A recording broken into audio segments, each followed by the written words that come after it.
Hello, hobby friends, and welcome to another great episode of Hobby Talk. My name is David Baez, and we are back with our good friend Scott Levy, who is going to share with us some of his amazing stories. And I can tell you, I've had a small sample offline, and I can't wait to talk with Scott more about some of the amazing experiences. Scott, thanks as always for being on the show, and welcome again. I'm looking forward to talking to you. Same here, David. Thank you. I really appreciate it. I love sharing these stories. Yeah, and like I was saying before, my jaw dropped with some of them, and there's so many. But if you're okay with it, I'd love to start with the story that you mentioned to me briefly about Joe Dimaggio and your experience with him. So tell us a little bit about your encounter with Joe. So I had worked for 5 years for the Score Baseball Card Company. And one year they were doing a promo with an insert with an autographed Joe DiMaggio card. And my understanding is they sent a certain number of cards to Joe DiMaggio's house, and he signed them and he FedExed them back to Score, which was located in Connecticut. And one day I get a call from my boss, and he goes, "Scott, I need you to do me a favor." He said, "I need you to go to Joe DiMaggio's house." And I said, "No, really? What? I mean, what?" He said, "Yeah, Joe DiMaggio submitted these cards, and one of the autographs was smeared. I need you to go to his house and have him sign this card." And I was like in disbelief, but I said, "Okay, where does he live?" Now, my office was on 73rd Street. DiMaggio had an apartment on 66th and Fifth Avenue in New York. And now I'm all kind of nervous to just go get this card signed. So I'm nervous, I'm excited. I go up to the elevator and I knock on the door, and he opens it up a crack as if to receive the card. But I extended my hand because I wanted to like go into his house or shake his hand or something. So he opened the door a little bit. We shook hands, and he said, "Wait here, I'll be right back." And he gave me a perfectly signed insert card, Joe D. Nice. And I had to send it back to Score. And like that whole thing, I still, when I talk about it, it seems like a dream. But I really, he was not the warmest of individuals. Yeah. But I was just grateful to do my boss a favor and go to Joe D's house. Yeah, I think it's not every day where you could just say, "Hey, I just knocked on Joe D's door. He gave me an autograph." And I said, that's just really cool. Yeah, he was polite and respectful and told me to wait there. He signed it. And it's especially good for you though, right? Because you're a big time Yankee fan, so that just adds more fuel to the fire, right? You know, I try to keep it so professional, but inside I'm dying. I'm like, wow, this is the Mr. Baseball, and I gotta, be very, formal and polite, and it is something I'll never forget to have that opportunity because he was a very private person. I think Joe D, whether you saw him play or not, there's so many iconic Yankees, of course, the Mick being, one of the all-time, but Joe D's like, you look at the top players and how they impacted people as a Yankee fan, as a baseball fan. Joe D, for many folks, he's in that conversation. So that's about as iconic as it gets. And then hearing some of the other stuff, if you don't mind, let's talk a little bit about Hank Aaron and your experience with him. That was another amazing story. So a few years prior, when I was mainly a collector, back in the mid to late 80s, they would have these card shows with autograph signings. And just to give a perspective, is you could get an autograph on a baseball, a bat, or what they called a flat, meaning a photo, and there was one fee for each. You could take a picture with the player. There was no extra charge to have it inscribed. And I had the opportunity of befriending a promoter of one of these shows. And at these shows he would put together, they'd have major current stars and Hall of Famers. So one day he says to me, "Scott, do you want to help me out at one of the shows?" I said, "What would you like me to do?" He said, "The player will be sitting there. The fans are going to come in, and you just pass over to him either a Sharpie, the jersey, the baseball. You're kind of doing the preparation work for him to autograph it." So I said, "Okay, who do you want me to work with? He said, well, we're having Hank Aaron. And again, I'm like trying to like not show how crazy I got inside of it. Yeah. So he says, yeah, he's in that room next door. I go into that room and there's nobody else there but Hank Aaron. And then I'm in the room with Hank Aaron now a good 20 minutes before You said about the 20 autograph minutes. seekers 20 minutes came in. It felt like 20 years, but it must have been 20 minutes. That's only, awesome. You know, trying to make small talk. And, you know, he's used to everybody reliving his whole career. And I just could not believe it. And he was such a gentleman. Yeah. And with his passing recently, I'd say gentleman is the most common word you hear in describing him as a person. Yeah. He was respectful, and you wouldn't even know he was egoless. Yeah. And I sat one afternoon just working with Hank Aaron, making sure everybody got their things autographed. And I took a picture with him, which means so much to me now. Yeah. And I'll show it to you in a minute. But I'll never forget. And I've worked with other athletes, and I'll share those stories. But Aaron, an amazing, humble gentleman. Yeah, I've just And incredible. that's wonderful to hear, Scott. And you know, even and especially now, you know, in recent weeks with his unfortunate passing, you know, you see some of these documentaries and interviews, you know, even on mainstream media with some, you know, with the ESPNs of the world, people that have met him. My point is, and the common denominator with everyone that's had some interaction with Hank Aaron, whether you read it on Twitter or in an article or whatever, is about how humble and about how down to earth and just what a gentleman, what a class act. And it's really nice to hear that, because, you know, it's obvious that when you hit the stratosphere, like an Aaron does, it's more often than not, players tend to kind of like let their egos go with that. But for some, you know, Aaron's especially interesting to me because he really kind of stayed so grounded, you know, and there's only a handful of players that you could say that about, but he absolutely. Some players, when they're rookies, always remain humble depending on their upbringing. And a lot of others, once they hit the big time, they don't know who the little guy is. Yeah. And just to go to more current players, guys like Bernie Williams and Vladimir Guerrero treated me the same from day one when I posed them as a rookie. Vladimir Guerrero had braces in a back field in West Palm till the year he retired. Always would find time to talk to me. And that's so beautiful when somebody really treats you with respect and their ego does not get in their way. Yeah, well said. But I want to show you that photo with Aaron. Yeah, I'd love to see it. How I used to get autographs back then. So this is a little collage I have here. And obviously I'm not dressed really appropriately. I'm wearing like beach shorts. And you're clearly in warm weather. Right? That's Hank Aaron, so right? That was from that day. But what I used to do is going to these autograph shows. A friend of mine had a Polaroid camera, so the photos developed instantly, and then I could have the players sign it. So if you could see, there is me and Frank Robinson. Oh, that's great. And Steve Carlton. Steve Carlton. And so that was. Oh, so let me tell you about Steve Carlton. Yeah, let's hear the Steve Carlton story. So when I got to befriend this promoter, you know, the show could be over a weekend. And he said, Scott, meet me down for breakfast the next morning before we go start working. And in walks Steve Carlton. And it's me, the promoter, and Carlton squeezed into like a diner booth. And again, right away, my mind starts seeing him pitch in my head, his statistics. And here I am having bacon and eggs next to him. So it was just, you know, again, seeing the human side of these guys. And, you know, he got a rap with the media, and I know he was very kind of distant and cold.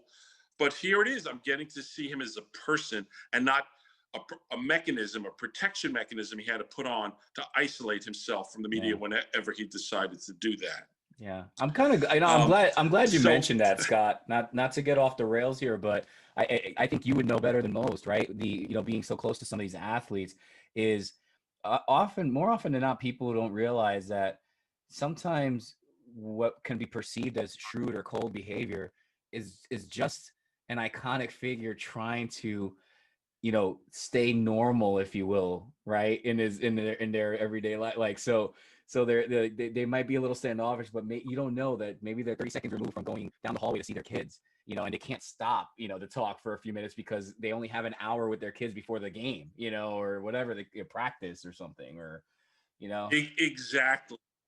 Like Joe DiMaggio could not go see a movie in the theater.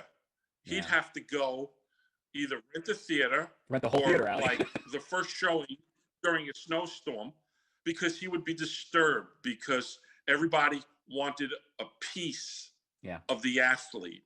I'll never forget, I befriended Bob Nepper when I was a photographer, and he told me, he said, Scott, ball players, if you pass them in the hallway, they might not give you eye contact, because once you make eye contact with somebody, it can start a conversation.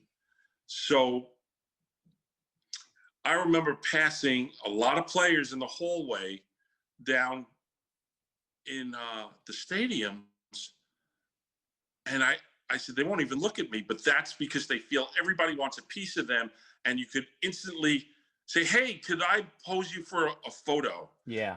So yes, they're constantly talking about bothering somebody. I got this quick little Mays story. Yeah, go for it. So I have a lot of photos of players looking bewildered because they would be at the autograph show. They're getting paid per autograph. And I would always want to jump in on a photo. And I'm pointing to the camera.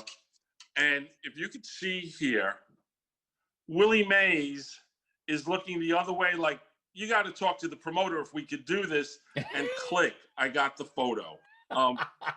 So yeah, talk to my agent. Paid by the hour. So I have this photo, that look on a lot of athletes, like, boom, just surprised out of the blue. And I guess maybe certain athletes got paid per autograph, and some may have gotten paid per hour. I got a feeling Willie was getting paid per autograph, and hey, buddy, I got to sign the next baseball. It's so funny you mentioned that. That happened to me. Happened to me with Bernie Williams a few years ago. Great guy, very nice guy.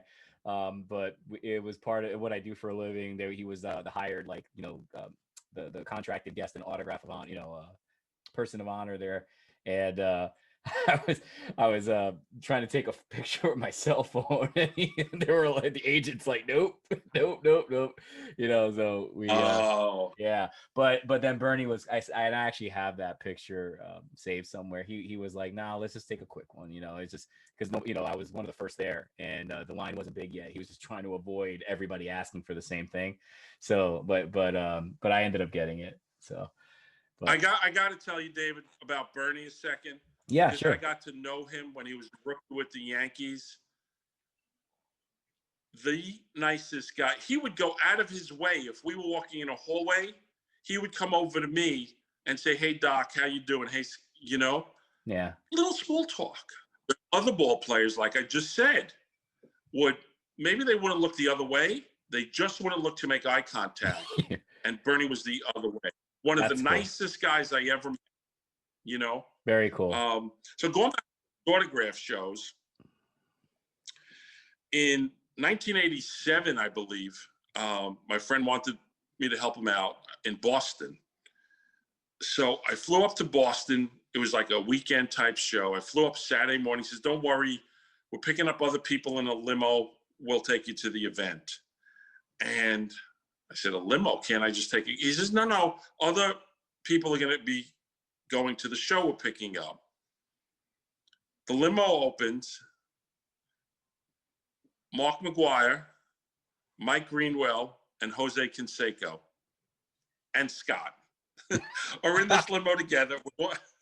We're going from the airport to the show. The Mount Rushmore. He didn't tell me he was going to be there.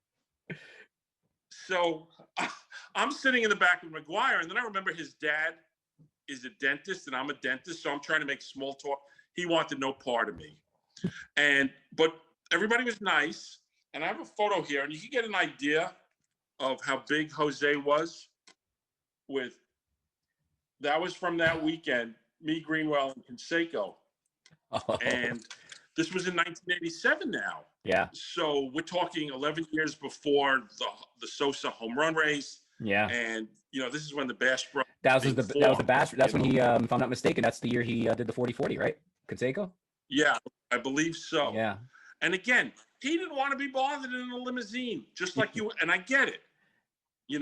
I just figured I'm sitting next to the guy for 30 minutes. Maybe I can make small talk, Yeah.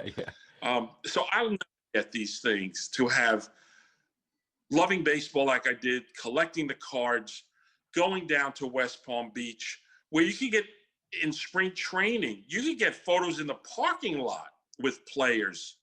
And I always recommend it to people, if you wanted closer, easier access, go to a spring training game. It's a little more challenging now, but back in the day, you were able to get right up front. Yeah. So they were all really nice to me, but kind of didn't really want to converse, like you were talking about. Sometimes they just want some private time. Yeah.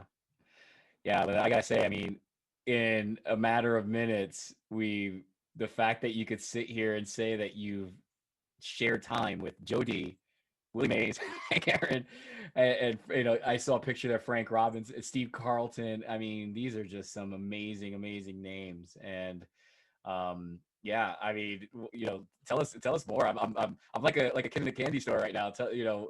They used to have these gigantic autograph shows. Yeah. In New York, within the metropolitan area, where you'd have that caliber of guest. So even before I started helping the promoter, I could go to an event in New York at a card show, right. Love looking at the cards, making purchases, and then for a very reasonable price. Again, it wasn't hundreds of dollars to get an autograph, and then they had 50 more to get it personalized. With the Polaroid camera, I could, rattle off Carew and Carlton and Koufax, Yastrzemski. And they would give you a few seconds of time to say, hey, I remember when, you won the Triple Crown, et cetera, and that kind of thing. And I was a fan, baseball cards were coming to life. I was now talking to these stars, legends, that my whole childhood was about collecting their photos on baseball cards. Yeah. And then to take it to that level of helping out the promoter, and there was a 500 home run club show in Atlantic City. It's a famous show. I think it was 1989. Every living player who had 500 home runs was at that show. And also Pete Rose was a guest. And I got to work with Pete Rose that day.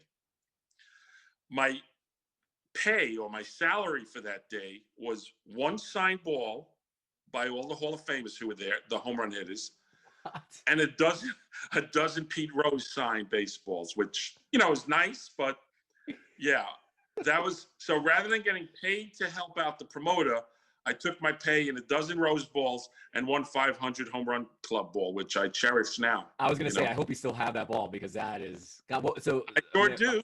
I was going to say, I'm a little hazy you said 89, right?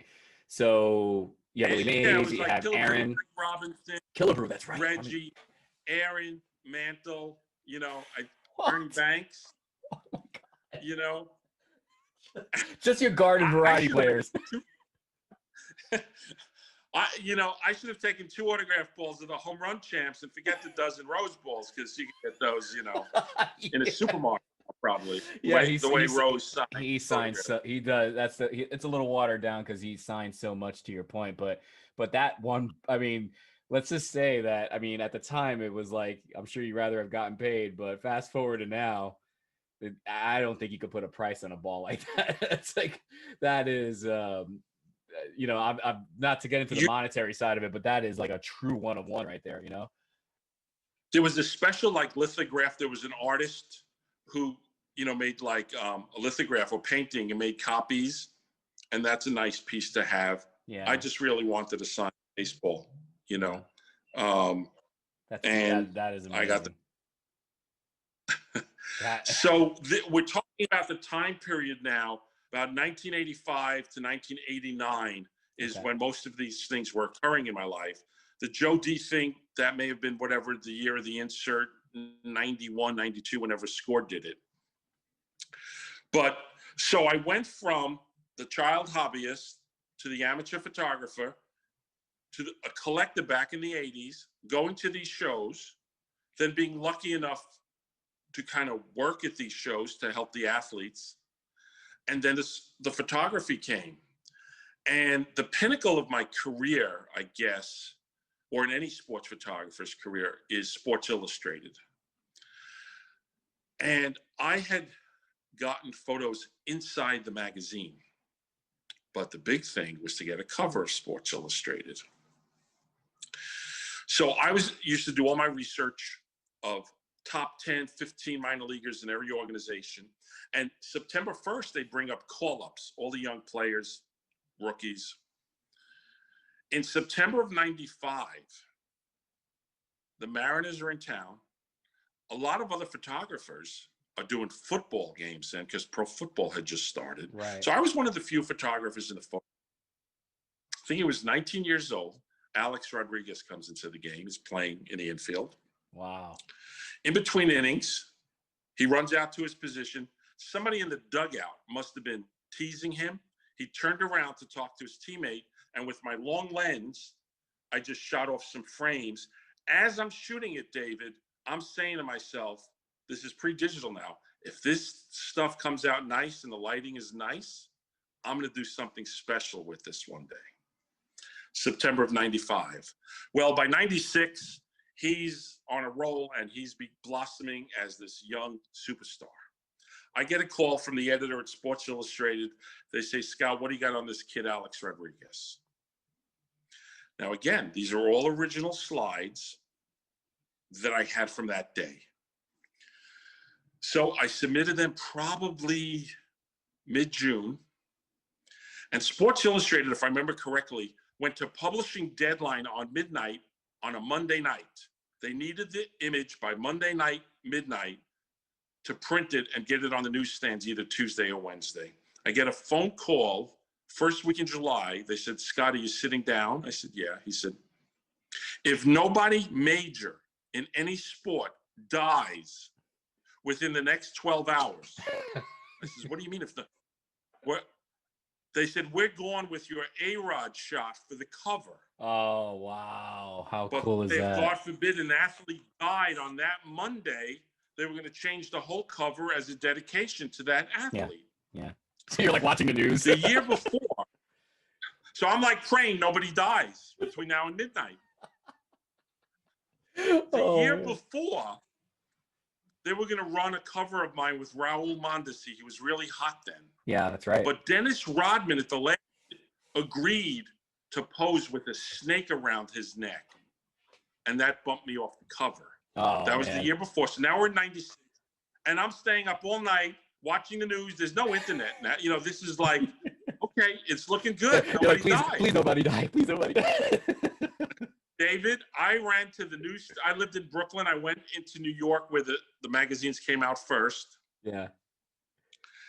And I got to tell you, surreal. And this is the July 96 cover that they used for A-Rod. In the corner here, I think later, if you could see it, Fleer issued a little card of it.